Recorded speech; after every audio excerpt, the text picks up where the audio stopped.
Friends, welcome back to Pujarish YouTube channel. ಎಲ್ಲರೂ ಹೇಗಿದ್ದೀರಾ? ಚೆನ್ನಾಗಿದ್ದೀರಾ ಅಂತ ಭಾವಿಸ್ತೀನಿ. ಅದಕ್ಕೂ ಮುಂಚೆ ನನ್ನ ಚಾನಲ್ಗೆ ಯಾರು ಸಬ್ಸ್ಕ್ರೈಬ್ ಮಾಡಿಲ್ಲ, ಬೇಗ ಬೇಗ ಸಬ್ಸ್ಕ್ರೈಬ್ ಮಾಡಿ ಮತ್ತು ಫ್ಯಾಮಿಲಿ ಮೆಂಬರ್ಸ್ಗೂ ಕೂಡ ಶೇರ್ ಮಾಡಿ. ಪೂಜಾರೀಶ್ ಚಾನಲ್ಗೆ ಸಪೋರ್ಟ್ ಮಾಡಿ. ಕೊನೆವರೆಗೂ ವೀಡಿಯೋಸ್ನ ನೋಡಿ, ಸಬ್ಸ್ಕ್ರೈಬ್ ಮಾಡಿ. ವೀಡಿಯೋಸ್ನ ನೋಡಿ, ಸ್ಕಿಪ್ ಮಾಡಿ ನೋಡಬೇಡಿ. ಕಮೆಂಟ್ ಬಾಕ್ಸಲ್ಲಿ ತಿಳಿಸ್ಕೊಡಿ ನನಗೆ ವೀಡಿಯೋಸು ಯಾವ ಥರ ಇದೆ ಅಂತ. ನಮಗೂ ಕೂಡ ನೆಕ್ಸ್ಟ್ ವೀಡಿಯೋ ಮಾಡೋದಕ್ಕೆ ತುಂಬ ಖುಷಿ ಇರುತ್ತೆ. ಯಾವ ಥರ ವೀಡಿಯೋ ಮಾಡಬೇಕು ಅಂತಲೂ ಕೂಡ ನಮಗೂ ಇಷ್ಟ ಆಗುತ್ತೆ ವೀಡಿಯೋಸ್ ಮಾಡೋದಕ್ಕೆ. ಅಂದರೆ ನೆಕ್ಸ್ಟ್ ವೀಡಿಯೋ ಯಾವ ಥರ ಮಾಡಬೇಕು ಅಂತಲೂ ಕೂಡ ಖುಷಿ ಆಗುತ್ತೆ. ನನಗೂ ಕೂಡ ಕಮೆಂಟ್ ಬಾಕ್ಸಲ್ಲಿ ಕೆಲವೊಬ್ಬರು ಮೆಸೇಜ್ ಹಾಕ್ತಾರೆ, ತುಂಬ ಖುಷಿ ಆಗುತ್ತೆ ಅಂದರೆ ಯಾವ ಥರ ಇದೆ ವೀಡಿಯೋಸ್ ಅಂತ.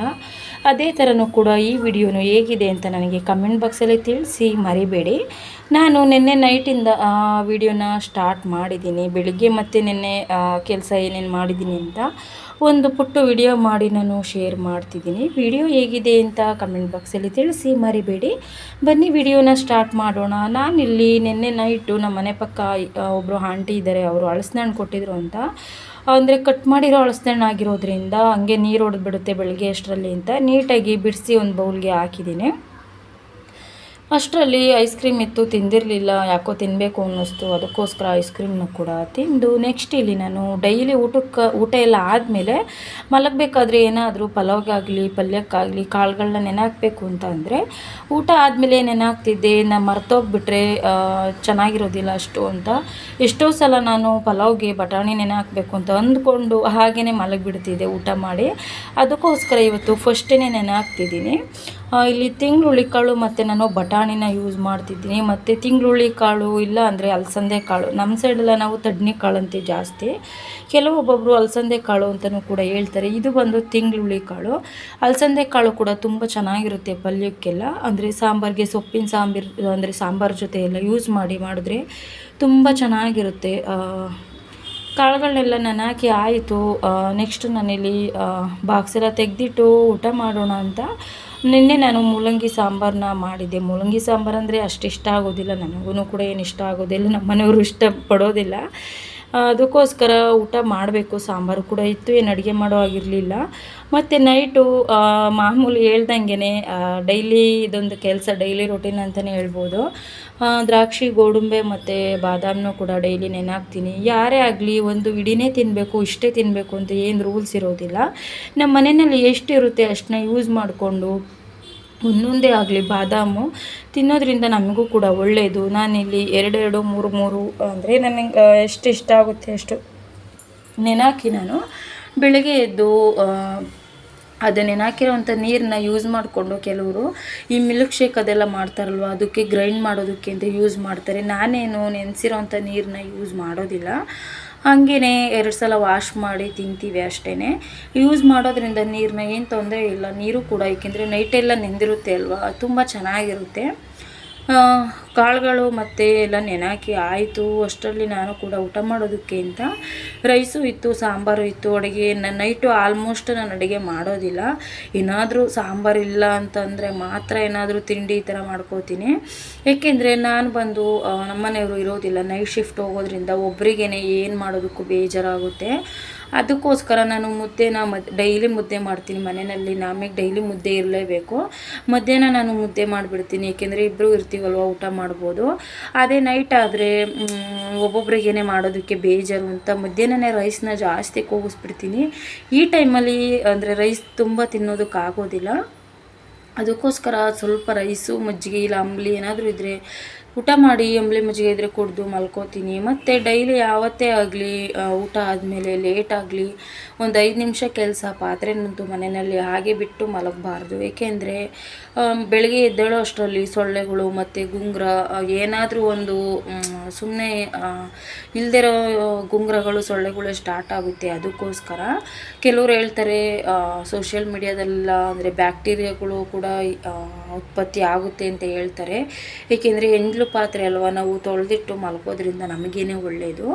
ಏನು 5 ನಿಮಿಷ ಕೆಲಸ. ನಾನಂತೂ ಎಷ್ಟೇ ಲೇಟಾಗಲಿ, ಏನೇ ಕೆಲಸ ಇರಲಿ, ಹೊರಗಡೆಯಿಂದ ಎಲ್ಲಾದರೂ ಹೋಗಿದ್ರು ಕೂಡ ಬಂದಮೇಲೆ ಲೇಟ್ ಆದರೂ ಕೂಡ ವಾಶ್ ಮಾಡೇ ಮಲಗೋದು. ನಾನು ಯಾವತ್ತೂ ಕೂಡ ಹಾಗೇ ಇಟ್ಟು ಪಾತ್ರೆಗಳನ್ನ ಬೆಳಗ್ಗೆ ಎದ್ದು ನಾನು ವಾಶ್ ಮಾಡೋದಿಲ್ಲ.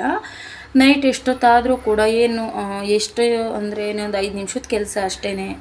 ತುಂಬ ಅಂದರೆ ಅವಾಗವಾಗ ವಾಶ್ ಮಾಡ್ತಿರ್ತೀವಲ್ವ, ಅದಕ್ಕೋಸ್ಕರ ಆಮೇಲೆ ಸಿಂಕು ಬಂದು ನಾವು ಜಾಸ್ತಿ ಟೈಮ್ನ ಸ್ಪೆಂಡ್ ಮಾಡೋದು ಕಿಚನಲ್ಲೇ, ಹಂಗಾಗಿ ಅವಾಗವಾಗ ಏನಾದರೂ ವಾಶ್ ಮಾಡ್ತಿರ್ತೀವಿ, ತುಂಬ ಜಿಡ್ಡಾಗಿರುತ್ತೆ. ಲಾಸ್ಟಿಗೆ ಪಾತ್ರೆ ಎಲ್ಲ ವಾಶ್ ಮಾಡಿದ್ಮೇಲೆ ಅದೇ ಅಂದರೆ ಬ್ರಷಲ್ಲಿ ಸಿಂಕ್ ಉಜ್ಜೋದು ಬ್ರಷ್ ಕೂಡ ಇರುತ್ತಲ್ವ, ಕೆಲವರು ಅದನ್ನು ಯೂಸ್ ಮಾಡ್ತಾರೆ. ಇಲ್ಲಾಂದರೆ ಬೇರೆ ಬ್ರಷ್ನ ಯೂಸ್ ಮಾಡಿಕೊಂಡು ಏನಾದರೂ ಸೋಪ್ ಆಯಿಲ್ ಏನಾದರೂ ಯೂಸ್ ಮಾಡಿಕೊಂಡು ಹಾಗೆ ಸಿಂಕ್ನು ಕೂಡ ನೀಟಾಗಿ ಕ್ಲೀನ್ ಮಾಡಿ ಮಲಗೋದ್ರಿಂದ ನಮಗೇ ಒಳ್ಳೆಯದು. ಮನೆ ಕಿಚನ್ನು ಕೂಡ ತುಂಬ ಕ್ಲೀನಾಗಿರುತ್ತೆ. ಬೆಳಗ್ಗೆ ಎದ್ದು ತಿಂಡಿ ಮಾಡೋದಕ್ಕೆ ನಮಗೂ ಕೂಡ ಫ್ರೆಶ್ ಆಗಿರುತ್ತೆ ಮೈಂಡು. ನೈಟ್ ಮಲ್ಕೊಂಡು ಬೇಗನೆ ಎದ್ದೆ. 6 ಗಂಟೆ 6:30 ಆಗಿತ್ತು, ಅರ್ಧ ಗಂಟೆ ಲೇಟ್ ಆಗಿಬಿಟ್ಟಿತ್ತು. ತರಕಾರಿ ಪಲ್ಯ ಮಾಡೋದಕ್ಕೆ ಅಂತ ನಾನು ಕೂಡ ತರಕಾರಿನೆಲ್ಲ ಕಟ್ ಮಾಡ್ತಿದ್ದೆ. ಬೀನ್ಸು ಮತ್ತು ಕ್ಯಾರೋಟು, ಗೆಡ್ಡೆಕೋಸು, ಹೀರೆಕಾಯಿ ಯೂಸ್ ಮಾಡಿಕೊಂಡು ತರಕಾರಿ ಪಲ್ಯನ ಮಾಡ್ತಿದ್ದೆ. ಏನು ತರಕಾರಿ ಇರುತ್ತೆ ಅಂದರೆ ಮೂಲಂಗಿ ಆಗಲಿ, ಗೆಡ್ಡೆಕೋಸು, ಈ ಥರ ಹೀರೆಕಾಯಿ, ಮಾಮೂಲಿ ಕೋಸು, ನಮ್ಮ ಮನೆಯಲ್ಲಿ ಏನಿರುತ್ತೆ ಆಲೂಗೆಡ್ಡೆ ಹಾಕಿ ಪಲ್ಯ ಮಾಡೋದ್ರಿಂದ ತುಂಬ ಚೆನ್ನಾಗಿರುತ್ತೆ. ಜೊತೆಗೆ ಯಾವುದಾದ್ರೂ ಕಾಳನ್ನ ಯೂಸ್ ಮಾಡಿ ಪಲ್ಯ ಮಾಡಿದ್ರೆ ಇನ್ನೂ ತುಂಬ ಚೆನ್ನಾಗಿರುತ್ತೆ ಅಂತ ನಾನು ಅದಕ್ಕೇನೆ ಅಂತಲೇ ನೈಟ್ ನಾನು ತಿಂಗ್ಳುಳ್ಳಿ ಕಾಳು ಮತ್ತು ಬಟಾಣಿನ ಜೊತೆಗೆ ನೆನೆಹಾಕಿದ್ದೆ. ಬಟಾಣಿನ ಎಷ್ಟೋ ಸಲ ಮರೆತುಬಿಟ್ಟಿದ್ದೀನಿ. ಪಲಾವ್ ಮಾಡಬೇಕು, ಟೊಮೊಟೊ ಬಾತ್ ಮಾಡಬೇಕು ಅಂತ ನೆನ್ಪಿಟ್ಕೊಂಡ್ರೂ ಕೂಡ ಊಟ ಆದಮೇಲೆ ಎಷ್ಟೊಂದು ದಿನ ಮರೆತುಬಿಟ್ಟಿದ್ದೀನಿ. ಅದಕ್ಕೇ ನೈಟ್ ನಾನು ಊಟಕ್ಕಿಂತ ಮುಂಚೆನೇ ನೆನೆಹಾಕಿಟ್ಟಿದ್ದೆ. ಏಕೆಂದರೆ ಈ ತಿಂಡಿ ಮಾಡಬೇಕು ಅಂತ ಅಂದರೆ ಫಿಕ್ಸ್ ಆಗಿದ್ರೆ ಮೈಂಡಲ್ಲಿ, ಮತ್ತು ಏನಾದರೂ ಮರ್ತಿದ್ದೀವಿ ಅಂದರೆ ಬೆಳಗ್ಗೆ ಮಾಡೋದಕ್ಕೇ ಮನಸ್ಸಿರಲ್ಲ. ಅದಕ್ಕೋಸ್ಕರ ಪಲಾವ್ ಆಗಲಿ ಮತ್ತು ಟೊಮೊಟೊ ಬಾತ್ ಆಗಲಿ, ಏನೇ ತಿಂಡಿ ಆಗಲಿ, ಈ ಥರ ಬಟಾಣಿ ಕಡಲೆ ಬೀಜ ಯೂಸ್ ಮಾಡೋದ್ರಿಂದ ತಿನ್ನಬೇಕಾದ್ರೆ ನಮಗೆ ತುಂಬ ಅಂದರೆ ಇಷ್ಟಪಟ್ಟು ತಿನ್ಬೋದು. ತುಂಬ ಅಂದರೆ ಹಸಿ ಬಟಾಣಿನ ಯೂಸ್ ಮಾಡ್ತಿದ್ದೆ. ಇಷ್ಟು ದಿನ ಆನ್ಲೈನಲ್ಲಿ ತರಿಸ್ತಿದ್ದೆ, ಅಂದರೆ ತುಂಬ ರೇಟು ಜಾಸ್ತಿ ಆಗಿದೆ. ಅದಕ್ಕೋಸ್ಕರ ಮಾಮೂಲಿ ಒಣಕಾಳನ್ನ ಯೂಸ್ ಮಾಡಿಕೊಂಡು ಅದೇ ಇವಾಗ ಎಷ್ಟು ಅರ್ಧ kg ಹಸಿ ಬಟಾಣಿ ತರೋ ದುಡ್ಡಲ್ಲೇ 1 kg ಮಾಮೂಲಿ ಒಣಕಾಳನ್ನೇ ತೊಗೊಬರ್ಬೋದು, ಅಷ್ಟು ರೇಟ್ ಆಗಿದೆ. ಬರೀ ಅರ್ಧ kg 1/4 kgನೇ 100 ಚಿಲ್ಲರೆ ಆಗಿದೆ. ಅದಕ್ಕೋಸ್ಕರ ನಾನು ಯಾವುದು ಜಾಸ್ತಿ ತುಂಬ ಕೊಟ್ಟು ಅಷ್ಟೊಂದು ದುಡ್ಡು ಕೊಟ್ಟು ತಿನ್ನೋದಕ್ಕಿಂತ ಒಣಕಾಳನ್ನ ಯೂಸ್ ಮಾಡೋದು ಬೆಟರ್ ಅಲ್ವಾ. ಅದಕ್ಕೋಸ್ಕರ ಸೀಸನಲ್ಲಿ ಸ್ಟಾರ್ಟಿಂಗಲ್ಲಿ ಅಷ್ಟೊಂದು ರೇಟ್ ಇರಲಿಲ್ಲ, ಇವಾಗ ತುಂಬ ರೇಟ್ ಆಗಿದೆ ಹಸಿ ಬಟಾಣಿ. ಸುಮ್ಮನೆ ಯಾಕೆ ದುಡ್ಡು ವೇಸ್ಟ್ ಮಾಡಬೇಕಲ್ವ, ಎಷ್ಟು ಆಗುತ್ತೆ ಅಷ್ಟು ತಂದು ಬಳಸೋದ್ರಿಂದ ನಮಗೂ ಸೇವ್ ಆಗುತ್ತೆ. ತರಕಾರಿನೂ ಕೂಡ ಕಟ್ ಮಾಡಾಯಿತು. ನಾನಿಲ್ಲಿ ಒಂದೇ ಒಂದು ಟೊಮೊಟೊ ಯೂಸ್ ಮಾಡ್ತಿದ್ದೀನಿ, ಏಕೆ ದಪ್ಪ ಟೊಮೊಟೊ ಹುಳಿ ಇರೋದ್ರಿಂದ ಒಂದೇ ಒಂದು ಟೊಮೊಟೊನ ಯೂಸ್ ಮಾಡ್ತಿದ್ದೆ. ಆಲ್ರೆಡಿ ಈರುಳ್ಳಿನೂ ಕೂಡ ಕಟ್ ಮಾಡಿ ಇಟ್ಟಿದ್ದೆ, ಒಂದು ಈರುಳ್ಳಿನ. ಮಾಮೂಲಿ ಬಾದಾಮ್ ಟೊಮೊಟೊ ಆದರೆ ಅದು ಉಳಿರೋದಿಲ್ಲ, ಒಂದು 2-3 ಆದರೂ ಹಾಕ್ಬೋದು. ನಾನೇನು ಇಲ್ಲಿ ಗ್ರೈಂಡ್ ಮಾಡ್ತಿಲ್ಲ ಅಂದರೆ ಮಸಾಲೆನ, ಅದಕ್ಕೋಸ್ಕರ ಎಕ್ಸ್ಟ್ರಾ ಏನು ಜಾರಿಗೆ ಗ್ರೈಂಡ್ ಮಾಡೋದಕ್ಕೆ ಹಾಕಿಲ್ಲ. ಮಾಮೂಲಿ ಒಗ್ಗರಣೆನಲ್ಲೇ ಮಾಗ್ಸೋದಕ್ಕೆ ಅಂತಲೇ ನಾನು ಟೊಮೊಟೊನ ಹಾಗೆಯೇ ಕಟ್ ಮಾಡಿಕೊಂಡು ಕೊತ್ತಂಬರಿ ಸೊಪ್ಪನ್ನು ಕೂಡ ಕಟ್ ಮಾಡ್ತಿದ್ದೆ. ಏನೇ ತಿಂಡಿ ಮಾಡೋದಾಗಲಿ ಅಡುಗೆ ಮಾಡೋದಾಗಲಿ ಫಸ್ಟೇ ಎಲ್ಲ ರೆಡಿ ಮಾಡಿ ಇಟ್ಕೊಂಡ್ಬಿಟ್ರೆ ನಮಗೂ ಕೂಡ ಈಸಿ ಆಗುತ್ತೆ, ಮತ್ತು ಮಾಡೋದಕ್ಕೂ ಕೂಡ ಬೇಗ ಆಗಿಬಿಡುತ್ತೆ. ಒಂದು ಕಟ್ ಮಾಡೋದು ಮತ್ತು ಇನ್ನೊಂದು ಅಂದರೆ ಅಡುಗೆ ಮಾಡೋದು ಮತ್ತು ಇನ್ನೊಂದು ಕಟ್ ಮಾಡ್ಕೊಳೋದು, ತರಕಾರಿನ ಮಾಡೋದು ಆದರೆ ಕೆಲಸನೂ ಅಷ್ಟು ಇಂಟ್ರೆಸ್ಟ್ ಇರೋದಿಲ್ಲ. ಏನು ಉಪ್ಪು ಹಾಕೋದು, ಖಾರ ಹಾಕೋದು ಮರೆತೇ ಹೋಗ್ತೀವಿ. ಅದಕ್ಕೋಸ್ಕರ ಎಲ್ಲ ಕಟ್ ಮಾಡಿಟ್ಟು ಆಮೇಲೆ ತಿಂಡಿ ಈ ಥರ ಅಡುಗೆ ರೆಡಿ ಮಾಡೋದ್ರಿಂದ ನಮಗೇನೋ ಕೂಡ ಅಂದರೆ ಬೇಗ ಆಗುತ್ತೆ, ಮಾಡೋದಕ್ಕೂ ಕೂಡ ಇಷ್ಟಪಟ್ಟು ಮಾಡ್ಬೋದು ಅಂತ ನಾನು ಕೂಡ ಎಲ್ಲ ಕಟ್ ಮಾಡಿ ಇಟ್ಟಾಯಿತು. ಚಪಾತಿ ಜೊತೆಗೆ ನಾನು ಪಲ್ಯ ಮಾಡ್ತಿದ್ದೀನಿ. ರೊಟ್ಟಿ ಹಾಕೋಣ ಅಂದ್ಕೊಂಡೆ, ರೊಟ್ಟಿ ಹಾಕೋದಕ್ಕೆ ಲೇಟ್ ಆಗಿಬಿಡುತ್ತೆ, ಒಂದು ಅರ್ಧ ಗಂಟೆ ಲೇಟಾಗಿ ಎದ್ಬಿಟ್ಟಿದ್ದೆ ಅಂತ ಚಪಾತಿನೇ ಹಿಟ್ಟೆಲ್ಲ ಕಲಸಿಟ್ಟು ಆಮೇಲೆ ಪಲ್ಯ ಮಾಡೋದಕ್ಕೆ ಅಂತ, ಏಕೆಂದರೆ ಅಷ್ಟರಲ್ಲಿ ಚಪಾತಿ ಹಿಟ್ಟು ನೆನ್ಕೊಬಿಡುತ್ತೆ ಅಂತ ಪಲ್ಯ ಮಾಡೋದಕ್ಕೆ ಅಂತ ಕುಕ್ಕರ್ಗೆ ಒಂದು 4-5 ಚಮಚದಷ್ಟು ನಾನು ಎಣ್ಣೆನ ಸೇರಿಸ್ತಿದ್ದೀನಿ. ಜೊತೆಗೆ ಕಟ್ ಮಾಡಿ ಇಟ್ಕೊಂಡಿರೋ ಈರುಳ್ಳಿ ಸೇರಿಸಿ, ಕರಿಬೇವಿನ ಸೊಪ್ಪು, ಸಾಸಿವೆ ಸೇರಿಸ್ತಿದ್ದೀನಿ. ಜೀರಿಗೆನ ಅಷ್ಟು ನಾನು ಯೂಸ್ ಮಾಡೋದಿಲ್ಲ, ಕೆಲವರು ಸಾಂಬಾರಿಗೂ ಕೂಡ ಜೀರಿಗೆ ಯೂಸ್ ಮಾಡ್ತಾರೆ. ನಾನೇನಷ್ಟು ಇಂಟ್ರೆಸ್ಟಾಗಿ ಅಂದರೆ ಒಗ್ಗರಣೆಗೆ ಸಾಸಿವೆ ಒಂದು ಯೂಸ್ ಮಾಡ್ತೀನಿ, ಜೀರಿಗೆ ಏನು ಯೂಸ್ ಮಾಡೋದಿಲ್ಲ. ಅದೇ ಥರನೂ ಕೂಡ ಪಲ್ಯಕ್ಕೂ ಕೂಡ ಒಗ್ಗರಣೆಗೆ ಸಾಸಿವೆ ಒಂದು ಸೇರಿಸಿದ್ದೀನಿ ಅಷ್ಟೇ. ಚೆನ್ನಾಗಿ ಎಣ್ಣೆಯಲ್ಲಿ ಈರುಳ್ಳಿನೂ ಕೂಡ ಅಂದರೆ ಹಸಿರು ಮೆಣಸಿನ್ಕಾಯಿ ಯೂಸ್ ಮಾಡ್ತಿಲ್ಲ, ಏಕೆಂದರೆ ತುಂಬ ಗ್ಯಾಸ್ಟ್ರಿಕ್ ಆಗುತ್ತೆ ಅಂತ ಜಾಸ್ತಿ ಹಸಿರು ಮೆಣಸಿನ್ಕಾಯಿನ ಯೂಸ್ ಮಾಡೋದಿಲ್ಲ. ನಾನು ಖಾರದ ಪುಡಿನ ಬಳಸ್ಕೊಂಡು ಪಲ್ಯನ ಮಾಡ್ತಿದ್ದೆ, ಏಕೆಂದರೆ ಮನೆಯಲ್ಲೇ ಮಾಡಿರೋ ಖಾರದ ಪುಡಿ ಅಲ್ವಾ, ಟೇಸ್ಟು ಚೆನ್ನಾಗಿರುತ್ತೆ. ನೋಡಿ ನೈಟು ನೆನೆಹಾಕಿರೋ ಕಾಳು ಕೂಡ ಎಷ್ಟು ನೀಟಾಗಿ ನೆಂದಿದೆ ಅಂದರೆ, ಒಂದು ನೈಟ್ ನೆನೆಹಾಕಿದ್ರೂ ಕೂಡ ಬಟಾಣಿ ಕೆಲವೊಂದೊಂದು ಹಾಗೆಯೇ ಗಟ್ಟಿಗಿರುತ್ತೆ. ಅಂದರೆ ಎಷ್ಟು ಮರೆತುಬಿಟ್ರೆ ಹಂಗೇ ಹಾಕಿ ಮಾಡಿದ್ರೆ ಎಷ್ಟು 3-4 ವಿಷಲ್ ಕೂಗ್ಸಿದ್ರು ಕೂಡ ಹಾಗೆಯೇ ಗಟ್ಟಿಗಿರುತ್ತೆ. ಅದಕ್ಕೋಸ್ಕರ ನೆನೆಹಾಕಬೇಕು ನೆನಪಾಗಿ ಅನ್ನೋದು ಇದಕ್ಕೇ. ಮತ್ತು ತೊಳೆದು ಅಂದರೆ ತರಕಾರಿನೆಲ್ಲ ನೀಟಾಗಿ ವಾಶ್ ಮಾಡಿ, ನಾನು ಒಂದೊಂದು ತರಕಾರಿನ ತಂದಾಗಲೇ ಒಂದೊಂದು ಸಲ ವಾಶ್ ಮಾಡ್ತೀನಿ. ಒಂದೊಂದು ಸಲ ಕರ್ಗೋಗುತ್ತೆ ಅಂತ ಕೆಲವೊಂದೊಂದು ವಾಶ್ ಮಾಡೋದಿಲ್ಲ.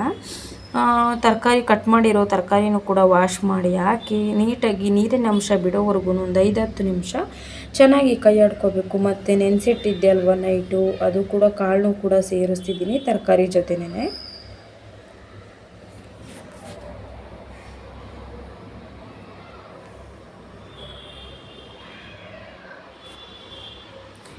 ಮನೆಯಲ್ಲಿ ಏನಿರುತ್ತೆ ಅದೇ ತರಕಾರಿನ ಯೂಸ್ ಮಾಡೋದ್ರಿಂದ ಟೇಸ್ಟು ಕೂಡ ಚೆನ್ನಾಗಿರುತ್ತೆ. ನಾನು ತುಂಬ ಬೆಂಡೆಕಾಯಿ ಪಲ್ಯನ ಮಾಡ್ತೀನಿ. ಚಪಾತಿ ಮಾಡಿದ್ರು ಅಂತೂ ಬರೀ ಟೊಮೊಟೊ ಖಾರ ಅಂದರೆ ಗುಡ್ಡಗಾರ ಬರುತ್ತಲ್ವ, ಟೊಮೊಟೊ ಖಾರ ಬೆಂಡೆಕಾಯಿ ಪಲ್ಯನೇ ತುಂಬ ಮಾಡೋದು ನಾನು. ಇವತ್ತೇನೆ ಎಷ್ಟೊಂದು ದಿನ ಆಗಿತ್ತು ತರಕಾರಿ ಪಲ್ಯನ ಮಾಡಿ ಅಂತ ಇವತ್ತು ಮಾಡ್ತಿದ್ದೀನಿ. ಕಾಳನ್ನೂ ಕೂಡ ಸೇರಿಸಿ ಚೆನ್ನಾಗಿ ಒಂದು 5 ನಿಮಿಷ ನೀಟಾಗಿ ನೀರೆಲ್ಲ ಬಿಡೋ ರೀತಿ ಒಂದು ಲೋ ಫ್ಲೇಮಲ್ಲೇ ಇಟ್ಟು ಹಾಗೆ ಬಿಟ್ಟು ಒಂದು ಚಮಚ ನಾನಿಲ್ಲಿ ಉಪ್ಪನ್ನ ಸೇರಿಸಿದ್ದೀನಿ, ಹಳ್ಳುಪ್ಪನ್ನ ಸೇರಿಸಿದ್ದೀನಿ. ನಾವು ಕಾಫಿ ಪುಡಿ ಆಗಲಿ ಮತ್ತು ಉಪ್ಪು ಈ ಥರದ್ದೆಲ್ಲ ಊರಲ್ಲೇ ನಾನು ತೊಗೊಬರೋದು ಯಾವಾಗ್ಲೂ ಅಷ್ಟೇ. ನಮ್ಮ ಕಡೆ ಪುರಿ ಅಂದರೆ ಮಂಡಕ್ಕಿ ಅದೆಲ್ಲ ತುಂಬ ಚೆನ್ನಾಗಿರುತ್ತೆ ಅಲ್ವ, ಅದಕ್ಕೋಸ್ಕರ ಇಲ್ಲಿ ಏನೂ ತೊಗೊಳೋದಿಲ್ಲ.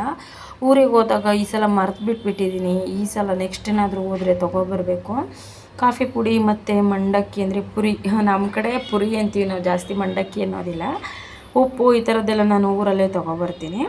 ನೆಕ್ಸ್ಟ್ ಇಲ್ಲಿ ನೀರೆಲ್ಲ ಬಿಟ್ಟಿದೆ ಆಲ್ರೆಡಿ, ತರಕಾರಿನೂ ಕೂಡ ಮಾಗಿ ಒಂದು ಚಮಚ ಸಾಂಬಾರು ಪುಡಿ ಸೇರಿಸಿದ್ದೀನಿ, ಇನ್ನೊಂದು ಚಮಚ ನಾನಿಲ್ಲಿ ಖಾರದ ಪುಡಿ ಸೇರಿಸ್ತಿದ್ದೀನಿ. ಗರಂ ಮಸಾಲ ಇರಲಿಲ್ಲ ಅಂತ ನಾನಿಲ್ಲಿ ಹಾಗೆಯೇ ಸಾಂಬಾರು ಪುಡಿನೇ ಸ್ವಲ್ಪ ಜಾಸ್ತಿ ಸೇರಿಸಿದ್ದೀನಿ.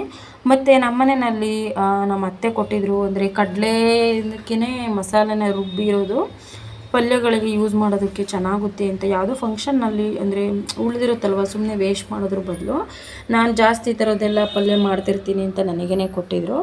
ಅದು ಹುರ್ಗಡ್ಲೆಗೇ ಮಸಾಲೆನ ರುಬ್ಬಿದ್ರು. ಅದು ಕಡಲೆ ಪುಡಿನ ಪಲ್ಯಕ್ಕೆ ಯೂಸ್ ಮಾಡಿದ್ರೆ ತುಂಬ ಚೆನ್ನಾಗಿರುತ್ತೆ ಅಂತ, ಮತ್ತು ಸ್ವಲ್ಪ ಗಟ್ಟಿಗೂ ಬರುತ್ತೆ, ಪಲ್ಯನೂ ಚೆನ್ನಾಗಿರುತ್ತೆ ಅಂತ ಅದೊಂದು ಚಮಚನೂ ಕೂಡ ಸೇರಿಸ್ತೀನಿ. ಟೇಸ್ಟು ಚೆನ್ನಾಗಿರುತ್ತೆ. ಕೆಲವರು ಏನಾದರೂ ಪಲ್ಯ ನೀರು ಆಗಿಬಿಡ್ತು ಅಂದರೆ ಕಡಲೆ ಹಿಟ್ಟು ಯೂಸ್ ಮಾಡ್ತಾರೆ. ಅಷ್ಟನ್ನು ಕೂಡ ಸೇರಿಸಿ ಸ್ವಲ್ಪ ಒಂದು ಚಿಕ್ಕ ಗ್ಲಾಸಲ್ಲಿ, ಕಾಫಿ ಕುಡಿಯೋ ಗ್ಲಾಸಲ್ಲಿ ನೀರನ್ನ 1 ಗ್ಲಾಸಷ್ಟು ನೀರನ್ನ ಸೇರಿಸಿದ್ದೀನಿ. ತುಂಬ ನೀರಾದರೆ ಪಲ್ಯ ತಿನ್ನೋದಕ್ಕೆ ಚೆನ್ನಾಗಿರೋದಿಲ್ಲ ಅಷ್ಟು. 1-1.5 ಚಮಚದಷ್ಟು ಯೂಸ್ ಮಾಡ್ತಿದ್ದೀನಿ ಕಡಲೆ ಹಿಟ್ಟು. ಅದು ತುಂಬ ಚೆನ್ನಾಗಿದೆ ಟೇಸ್ಟು ಕೂಡ, ಏಕೆಂದರೆ ಮಸಾಲೆನ ರುಬ್ಬಿ ಅದಕ್ಕೆ ಹಾಕಿರೋದಲ್ವ. ಮಸಾಲೆ ಅಂದರೆ ಪೌಡರ್ಗೆ ಹಾಕಿರೋದು, ಚಕ್ಕೆ ಈ ಥರದ್ದೆಲ್ಲ ನಾವು ಮಸಾಲೆ ರುಬ್ಬೋದೇ ತಪ್ಪುತ್ತೆ. ಏಕೆಂದರೆ ಈ ಪೌಡರಲ್ಲೇ ಎಲ್ಲ ಮಸಾಲೆನೂ ಕೂಡ ಇದೆ. ಚಕ್ಕೆ ಆಗಲಿ ಮತ್ತು ಲವಂಗ ಆ ಥರದ್ದೆಲ್ಲ ರುಬ್ಬಿ ಪೌಡರ್ಗೆ ಸೇರಿಸಿದ್ದಾರೆ. ಈ ಭಟ್ರುಗಳೆಲ್ಲ ಹಂಗೆ ಅಲ್ವಾ, ಅಂದರೆ ಪೌಡರ್ಗೆನೇ ಎಲ್ಲ ಮಸಾಲೆನೂ ಕೂಡ ಒಟ್ಟಿಗೆ ರುಬ್ಬಿಸ್ಕೊಬಿಡ್ತಾರೆ. ಅದೇ ರೀತಿ ಮನೆಯಲ್ಲೂ ಏನೋ ಫಂಕ್ಷನ್ನಲ್ಲಿ ಮಾಡಿಸಿದ್ದಾಗ ಉಳಿದಿತ್ತು ಅಂತ ಕೊಟ್ಟಿದ್ದರು. ಲಾಸ್ಟಿಗೆ ಕೊತ್ತಂಬರಿ ಸೊಪ್ಪನ್ನು ಕೂಡ ಸೇರಿಸಿದ್ದೀನಿ. ಹಸಿ ತೆಂಗಿನಕಾಯಿ ತುರಿನೂ ಹಾಕಿದ್ರೆ ಇನ್ನೂ ಚೆನ್ನಾಗಿರುತ್ತೆ. ನಾನಿಲ್ಲಿ ಹಾಗೆಯೇ ಹಸಿ ತೆಂಗಿನಕಾಯಿ ತುರಿ ಇತ್ತು, ಆದ್ರೂ ನಾನು ಯೂಸ್ ಮಾಡಿಲ್ಲ. ಕೊತ್ತಂಬರಿ ಸೊಪ್ಪನ್ನ ಹಾಕಿ ಚೆನ್ನಾಗಿ ಕೈ ಆಡ್ಕೊಂಡಿದ್ದೀನಿ. ಉಪ್ಪನ್ನ ನೋಡಿ ಎಷ್ಟು ಬೇಕಷ್ಟು ಉಪ್ಪನ್ನ ಸೇರಿಸಿ, ನೀರನ್ನು ಕೂಡ ಸೇರಿಸಿ 1-2-3 ವಿಷಲು ಕೂಗಿಸಿದ್ರೆ ಸಾಕು. ಏಕೆಂದರೆ ಕಾಳು ನೈಟಲ್ಲೇ ನೆಂದಿರೋದಲ್ವ, ತುಂಬ ಮೆತ್ತಗಾಗ್ಬಿಡುತ್ತೆ. ಅದಕ್ಕೋಸ್ಕರ ಕುಕ್ಕರ್ನು ಕೂಡ ಮುಚ್ಚಿ ಆಯಿತು. 1-2-3 ವಿಷಲು ಕೂಗೋದಕ್ಕೆ ಬಿಟ್ಟು ಇನ್ನೊಂದು ಸೈಡಲ್ಲಿ ಬೇರೆ ಕೆಲಸ ಅಂದರೆ ಚಪಾತಿ ಹಿಟ್ಟು ಆಲ್ರೆಡಿ ಕಲಸಿಟ್ಟಿದ್ದೆ ಅಲ್ವಾ, ಅದನ್ನು ಕೂಡ ಚೆನ್ನಾಗಿ ಹದವಾಗಿ ತೆಗೆದು ಕಲಿಸ್ತಿದ್ದೆ. ಅಂದರೆ ಈ ಸ್ವಲ್ಪ ಹಿಟ್ಟು ಹಾಕಿ ಒಂದು ಸೈಡಲ್ಲಿ ಕುಕ್ಕರ್ ಕೂಡ ಕೂಗ್ತು. ಚಪಾತಿ ಹಿಟ್ಟು ಚೆನ್ನಾಗಿ ನೆಂದಿತ್ತು. ಇನ್ನೊಂದು ಸ್ವಲ್ಪ ಹಿಟ್ಟೆಲ್ಲ ಹಾಕ್ಕೊಂಡು ನೀಟಾಗಿ ಕಲಿಸ್ಬೇಕು. ಏಕೆಂದರೆ ಎಣ್ಣೆ ಹಾಕಿ ಕಲಸಿರೋದ್ರಿಂದ ಫುಲ್ಲು ಮೆತ್ತಗಾಗ್ಬಿಟ್ಟಿರುತ್ತೆ. ಅದಕ್ಕೋಸ್ಕರ ತುಂಬ ದಿನ ಆಗಿತ್ತು ಅಂದರೆ ಚಪಾತಿ ಮಣ್ಣಿನಲ್ಲಿ ಚಪಾತಿನ ಅರೆದು. ಇವತ್ತು ಮಾಮೂಲಿ ನಾನು ಶೆಲ್ಫ್ನೇ ಯೂಸ್ ಮಾಡ್ಕೊಂಡು ಅರಿತಿದ್ದೆ. ಅದಕ್ಕೋಸ್ಕರ ಶೆಲ್ಫಲ್ಲೂ ಕೂಡ ಆರಾಮಾಗಿ ಫ್ರೀಯಾಗಿ ಅರಿಬೋದು, ನೀಟಾಗಿ ವಾಶ್ ಮಾಡಿ. ಮಣೆಗಿಂತ ಶೆಲ್ಫ್ ಮೇಲೇ ಅರೆಯೋದು ನನಗೆ ಇಷ್ಟ. ರೊಟ್ಟಿ ಮತ್ತು ಕೆಲವೊಂದೊಂದು ವೀಡಿಯೋದಲ್ಲಿ 2-3 ವೀಡಿಯೋದಲ್ಲಿ ಹಾಕಿದ್ದೀನಿ. ರೊಟ್ಟಿ ಚಪಾತಿ ಅರಿಯೋದೆಲ್ಲ ನಾನು ಆಲ್ಮೋಸ್ಟು ಅಂದರೆ ಶೆಲ್ಪ್ ಮೇಲೇ ಅರಿಯೋದು. ನಾನು ಅಂತಲ್ಲ, ಎಷ್ಟೊಂದು ಜನನೂ ಕೂಡ ಹಂಗೆ ಮಾಡೋದು. ಸ್ವಲ್ಪ ಏನು ನೀಟಾಗಿ ವಾಶ್ ಮಾಡಿಕೊಂಡು ಆರಾಮಾಗಿ ಯೂಸ್ ಮಾಡ್ಕೋಬೋದು. ಚಪಾತಿನೂ ಕೂಡ ಎಲ್ಲ ಅರೆದು ಆಯಿತು. ನನಗೆ ತುಂಬ ತೆಳುವಾಗಿರಬೇಕು ಚಪಾತಿ. ಕೆಲವರು ದಪ್ಪದಾಗಿ ಹರ್ಕೋತಾರೆ, ನನಗೆ ಅಂತೂ ಫುಲ್ಲು ಪೇಪರ್ ಇದ್ದಂಗೆ ಅಷ್ಟು ತೆಳುವಾಗಿರಬೇಕು. ನಮ್ಮ ಮನೆಯಲ್ಲಿ ಒಂದು ಸ್ವಲ್ಪ ದಪ್ಪಗೆ ಹರಿದ್ರೇ ಅಂದರೆ ಬೈತಾರೆ, ಇಷ್ಟೊಂದು ದಪ್ಪ ಇದ್ರೆ ತಿನ್ನೋದಕ್ಕಾಗಲ್ಲ. ಅಂದರೆ ತಿನ್ನೋದಕ್ಕಾಗಲ್ಲ ಅನ್ನೋದಕ್ಕಿಂತ ಬೇಯೋದಿಲ್ಲ, ನೀಟಾಗಿ ಹೊಟ್ಟೆ ನೋವು ಬರುತ್ತೆ. ಅದಕ್ಕೋಸ್ಕರ ಸಣ್ಣದಾಗಿ ಹರ್ಕೊಂಡ್ರೆ ತಿನ್ನೋದಕ್ಕೂ ಚೆನ್ನಾಗಿರುತ್ತೆ. ಆಲ್ರೆಡಿ ರೆಡಿ ಆಯಿತು,